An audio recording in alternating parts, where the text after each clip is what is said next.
नमस्कार, मैं वर्षा रैकवर, प्राथमिक शिक्षिका, केंद्रीय विद्यालय नई कटनी, जबलपुर संभाग। आज मैं आपको कक्षा 5 की पाठ्य पुस्तक रिमझिम का पाठ फसलों के त्योहार के बारे में बताने जा रही हूँ।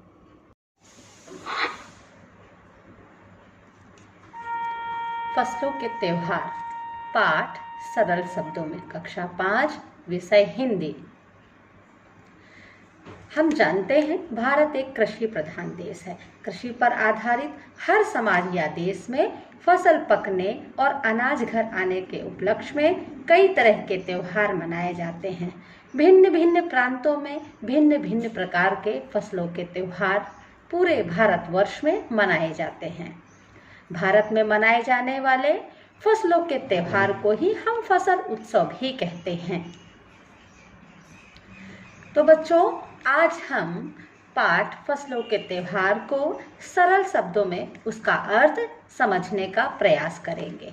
फसलों के त्योहार सारा दिन पोरसी के आगे बैठकर हाथ तापते हुए गुजर जाता है।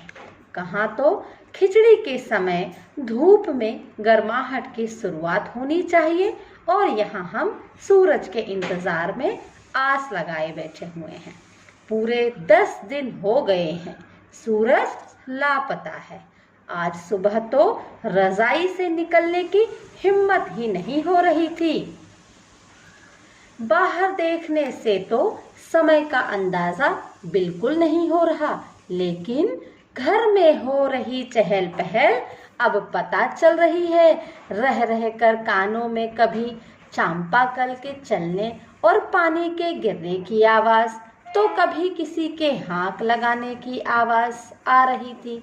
जा भाग के देख, केरा के पत्ता आइल की ना, आज ई लोग के उठे खे नई खे का, बोल जल्दी तैयार हो खस। देखिए बाहर का नज़ारा कितना ही सुंदर लग रहा है, लेकिन इससे यह नहीं पता चल रहा कि सूरज निकला या नहीं, समय का पता ही नहीं चल रहा। परंतु लोगों की चहल पहल और चांपाकल के चलने की आवाज लोगों को साफ साफ सुनाई दे रही है। सभी नहा धोकर एक कमरे में इकट्ठा हुए। दादा और चाचा ने क्या सफेद चकाचक माड़ लगी धोती और कुर्ता पहना हुआ है। खिचड़ी में ऐसन ठाड़ हम पहले कब्बो न देखनी, सारा देह कनकना देता। पापा ने कहा, शायद आज धोती में उन्हें ठंड कुछ ज्यादा लग रही है। सामने मचिया पर खादी की सफेद साड़ी पहने हुए दादी बैठी थी। आज दादी ने अपने बाल धोए हैं, झक सफेद सेमल की रुई जैसे हल्के फुल्के बाल। गौर से देखने पर भी एक काला बाल नजर नहीं आता। बिल्कुल धुली धुली सी लग रही है दादी। उनके सामने केले के कुछ पत्ते कतार में रखे हैं, जिस पर तिल, मिट्टा अर्थात गुड़, चावल आदि के छोटे छोटे ढेर पड़े हुए हैं। हमें बारी बारी से उन सभी चीजों को छूने और प्रणाम करने के लिए कहा गया। जब सबने ऐसा कर लिया तो उन सभी चीजों को एक जगह इकट्ठा करके दान दे दिया गया। आज तो अप्पी दीदिया बुरी फंसी, उन्हें ना तो चूड़ा दही ही पसंद है और ना ही खिचड़ी, पर आज तो फरमाइशी नाश्ता नहीं चलेगा। उन्हें दोनों ही चीजें खानी पड़ेंगी। आज खिचड़ी जो है, खिचड़ी खाने के बाद सभी ने गया से गए तिल और गुड़ का और चीनी के तिलकुट को बड़े चाव से खाया। खाते खाते मैं सोच रही थी कि कितनी अलग है ना यह खिचड़ी जो अभी हम मना रहे हैं। स्कूल में हम जो खिचड़ी मनाते थे उसकी तो अलग ही मस्ती हुआ करती थी। छुट्टी का दिन नाव में बैठकर गंगा नदी की सैर और फिर टापू पर बालू में दौड़ते हुए पतंग उड़ाना या उसे उड़ाने की कोशिश करना, कितना मजा आता था। इधर हम पतंग उड़ाते थे और वहीं थोड़ी दूर पर गुरुजी, विमल दिद्दा, आनंद जी, झिलमिठ भैया सब मिलकर ईंट से बने चूल्हे पर बड़े बड़े कड़ाहों में खिचड़ी बनाते थे। हम भी बीच बीच में अपनी पतंगों को सुस्ताने का मौका देते हुए मटर और प्याज छीलने बैठ जाते। वैसी खिचड़ी फिर दोबारा खाने को नहीं मिली। वाकई ढंग कैसा भी हो, पर ये है खुशियों का त्योहार। ये देखिए, सभी नहा धोकर वापस स्कूल में जाकर पढ़ाई करते हुए बच्चे नाव में कागज की नाव बनाकर खेलते हुए, और ये है टापू पर दौड़ते हुए बच्चे पतंग उड़ाने का प्रयास कर रहे हैं। इस तरह विभिन्न देशों में, भिन्न भिन्न प्रांतों में भिन्न भिन्न प्रकार के फसलों के त्योहार मनाए जाते हैं। किसान फसलों को अपनी मेहनत के साथ साथ प्रकृति का वरदान और उपहार भी मानता है। प्रकृति देवता के प्रति आभार व्यक्त करने के लिए हर फसल की पैदावार के बाद ही भिन्न भिन्न प्रकार के त्योहार मनाए जाते हैं। इन त्योहारों का केवल धार्मिक महत्व नहीं है, वरन इनका संबंध हमारे स्वास्थ्य से भी जुड़ा है। ये त्योहार हमारे शरीर की बीमारियों को दूर कर हमें एक नई ऊर्जा का हमारे शरीर में संचार करते हैं।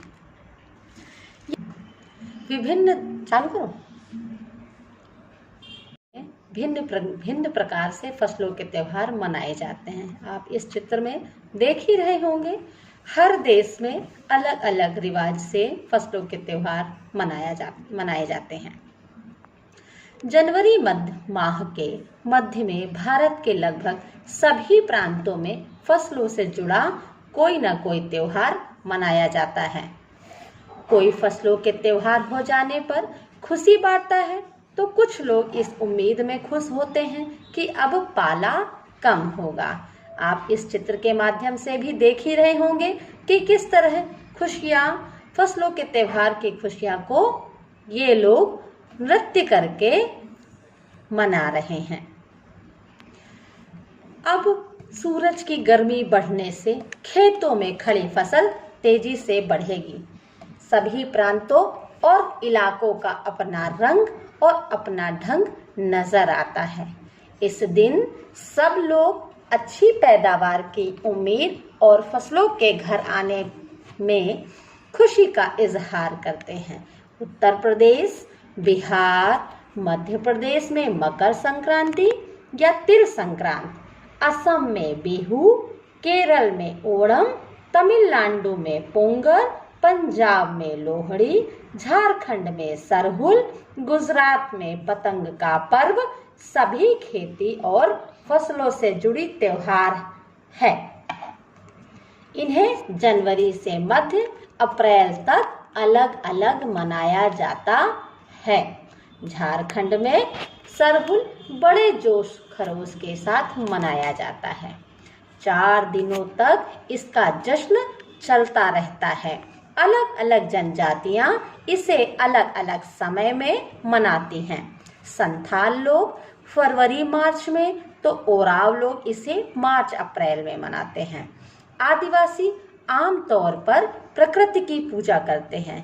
हमने पहले भी आपको बताया कि यह प्रकृति देवता के प्रति आभार व्यक्त करने के लिए इसका एक स्वरूप है। आदिवासी आमतौर पर प्रकृति की पूजा करते हैं। सरहुल के दिन विशेष रूप से साल के पेड़ की पूजा की जाती है। यही समय है जब साल के पेड़ों में फूल आने लगते हैं और मौसम बहुत ही खुशनुमा हो जाता है। स्त्री पुरुष दोनों ही ढोल मंजीरे लेकर नृत्य करते हैं। रात भर नाचते गाते हैं। चारों ओर फैली हुई छोटी छोटी घाटियां, लंबे लंबे साल के वृक्षों का जंगल और वहीं आसपास बसे छोटे छोटे गांव, लिपे पुते करीने से बुहारे और सजाए गए अपने घरों के सामने लोग एक पंक्ति में कमर में बाहें डालकर नृत्य करते हैं। अगले दिन वे नृत्य करते हुए घर घर जाते हैं और फूलों के पौधे लगाते हैं। घर घर से चंदा मांगने की भी प्रथा है, पर चंदों में मालूम है क्या मांगते हैं? मुर्गा, चावल और मिश्री। फिर चलता है खाने पीने और खेलों का दौर। तीसरे दिन जाकर पूजा होती है, जिसके बाद लोग अपने कानों में सरई का फूल पहनते हैं। इसी दिन से वसंत ऋतु की शुरुआत मानी जाती है। धान की भी पूजा होती है, ताकि पूजा किया हुआ आशीर्वादी धान अगली फसल में बोया जाता है। इस तरह आपने देखा इस चित्र में पोंगल का उत्सव फसलों के त्योहार के रूप में मनाया जाता है। आगे चित्र में आपने देखा इसी तरह कुमाऊं में मकर संक्रांति को घुघुतिया भी कहते हैं। इस दिन आटे और गुड़ को गूंथकर पकवान बनाए जाते हैं। इन पकवानों को तरह तरह के आकार दिए जाते हैं, जैसे डमरू, तलवार, दाड़िम का फूल आदि। पकवान को तलने के बाद एक माला में पिरोया जाता है। माला के बीच में संतरा और गन्ने की गंडेरी पिरोई जाती है। यह काम बच्चे बहुत ही रुचि और उत्साह के साथ करते हैं। सुबह बच्चों को माला दी जाती है। बहुत ठंड के कारण पक्षी पहाड़ों से चले जाते हैं, इसलिए उन्हें बुलाने के लिए बच्चे इस माला से पकवान तोड़ तोड़ कर पक्षियों को खिलाते हैं और गाते हैं, कौवा आओ घुघुत आओ, ले कौवा बड़ो, मकई दे जा सोने का घड़ो, खा ले पूरी। कौवा आओ घुघुत आओ, ले कौवा बड़ो, मकई दे जा सोने का घड़ो, खा ले पूरी। ठंड के कारण पक्षी चले जाते हैं, इसलिए उनको बुलाने के लिए इन मालाओं को बच्चे पहनकर इस गाने को गाते हैं ताकि पक्षी वापस आए। अब हम फसलों के त्योहार में आए हुए कठिन शब्द एवं उनके अर्थ के बारे में समझेंगे। पहला है शब्द बोरसी। बोरसी अर्थात मिट्टी से निर्मित एक प्रकार का बर्तन, जिसमें आग रखकर जलाते हैं। इंग्लिश में स्टोव, हिंदी में अंगीठी। फसलों के त्योहार में और भी अनेक कठिन शब्द एवं उनके अर्थ हैं, जैसे शुरुआत करना। शुरुआत करना अर्थात आरंभ करना। English start. गुजर जाना, निकल जाना अर्थात बीत जाना। अंग्रेजी में पास। गया, गया एक शहर का नाम है। सुस्ताने, सुस्ताने अर्थात आराम करने। अंग्रेजी में रेस्ट। खुशनुमा, खुशी से भरा हुआ अर्थात प्लीजेंट। अब अगला शब्द है खिचड़ी। आप लोगों ने तो घर में खिचड़ी खाई ही होगी। खिचड़ी में दाल और चावल को मिलाकर पकवान बनाया जाता है। यही पकवान मकर संक्रांति में प्रसिद्ध भोजन के रूप में प्रसिद्ध है। अगला शब्द है चांपाकल अर्थात हैंड पंप, बम्बा। चांपाकल, हैंड पंप, इंग्लिश में हैंडपंप और अगला शब्द है प्रणाम। नमस्कार, नमस्ते, अंग्रेजी में गुड मॉर्निंग। तो आपने देखा कि किस तरह हमारे देश में भिन्न भिन्न प्रांतों में भिन्न भिन्न प्रकार के फसलों के त्योहार मनाए जाते हैं। और आपने नए नए शब्दों को भी देखा। इस तरह किस तरह खुशियां मना रहे हैं ये सभी बच्चे। हाँ, तो अब हम अगले शब्द की ओर चलते हैं। घाटियाँ। घाटी दो पहाड़ों के बीच का गहरा भाग है, अंग्रेजी में वैली।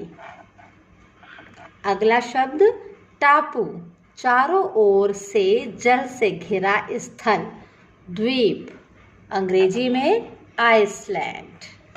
अगला शब्द सरई का फूल, यह एक वृक्ष का फूल है जिसे आप चित्र में देख रहे हैं। अगला शब्द कड़ाहो, गोल पेंदे, खुले मुंह तथा ऊंचे किनारों का एक बड़ा पात्र जिसमें खाने पीने की चीजें तली या पकाई जाती हैं। यह कड़ाही से बड़ा होता है।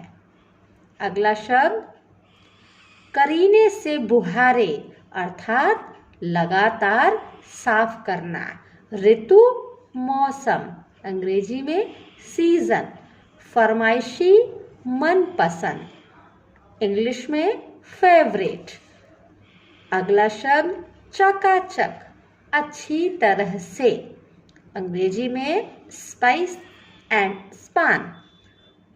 अगला शब्द अंदाजा करना, अनुमान लगाना, कल्पना करना। धन्यवाद। भारत में हर्षोल्लास के साथ मनाए जाने वाले त्योहारों को अब हम सूचीबद्ध करेंगे। राज्य एवं उनके फसलों के त्योहार। मध्य प्रदेश, उत्तर प्रदेश, गुजरात। इन तीनों प्रदेशों में मकर संक्रांति का पर्व फसलों के त्योहार के रूप में मनाया जाता है। आप चित्र के माध्यम से देख सकते हैं। मध्य प्रदेश, उत्तर प्रदेश, गुजरात में मकर संक्रांति का पर्व आस्था और दान पुण्य का त्योहार है। इस त्योहार में पतंग उड़ाने का भी खास महत्व है। इस दिन गंगा स्नान करने और खिचड़ी समेत अन्य चीजों का दान करने का भी काफी महत्व है। इनके आकर्षण केंद्र पतंगबाजी, कुंभ मेला, तिल और गुड़ से बने व्यंजन। अगले त्योहार की ओर हम चलते हैं। पंजाब लोहड़ी उत्सव बहुत ही धूमधाम से मनाया जाता है। पंजाबियों का लोक उत्सव लोहड़ी है।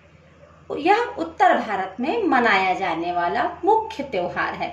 यह पर्व पंजाबियों और सिख धर्म का प्रमुख त्योहार है। यह त्योहार खुली जगहों पर मनाते हैं। मुख्य रूप से घरों के बाहर लोग आग जलाते हैं और फिर आग के किनारे ढोल नगाड़ों की ढाब पर घेरा बनाकर नाचते हैं और एक दूसरे को लोहड़ी की बधाई देते हैं। पंजाब हरियाणा में आकर्षण केंद्र पंजाबी लोकगीत, भांगड़ा नृत्य। अब अगले त्योहार की ओर चलते हैं। तमिलनाडु में पोंगल का पर्व मकर संक्रांति के रूप में ही मनाया जाने वाला फसलों का त्योहार है। इस दिन सूर्य देव की पूजा करने का काफी महत्व है। इसके अलावा यहाँ पर पशुओं की भी पूजा होती है। पोंगल का अर्थ उफान या विप्लव होता है। इस दिन पोंगल नामक एक विशेष प्रकार की खीर बनाई जाती है जो मिट्टी के बर्तन में नए धान से तैयार चावल, मूंग, दाल और गुड़ से बनती है। सूर्य देवता की पूजा के पश्चात उन्हें प्रसाद रूप में यह पोंगल व गन्ना अर्पण किया जाता है। अगले त्योहार की ओर चलते हैं। असम में बिहू त्योहार फसलों का त्योहार है। पोंगल की ही तरह बिहू भी किसानों का फसलों का त्योहार है। यह असम में मनाया जाता है। इस पर्व के दौरान महिलाएं नए अनाज से स्वादिष्ट पकवान बनाती हैं। उसे भगवान को भेंट चढ़ाने के पश्चात लोक नृत्य भी करती हैं। अगला त्योहार ओणम केरल का एक प्रमुख त्योहार है। ओणम में प्रत्येक घर के आंगन में फूलों की पंखुड़ियों से सुंदर सुंदर रंगोली डाली जाती है। ओणम में नौका दौड़ जैसे खेलों का भी आयोजन होता है। अब अगला पर्व सरहुल। सांझी बजत रहे झांझी, मांदर झांझी मांदर, टोले टोला होवत रहे जदूरा झूमर झूमर। जी हाँ, झारखंड में सरहुल का पर्व बड़े ही जोश खरोश के साथ मनाया जाता है। इस मौसम में पेड़ पौधों में नई कलियां, रंग बिरंगे फूल खिलते हैं। प्रकृति के इस अनमोल उपहार की सरहुल में आदिवासी श्रद्धा से पूजा करते हैं।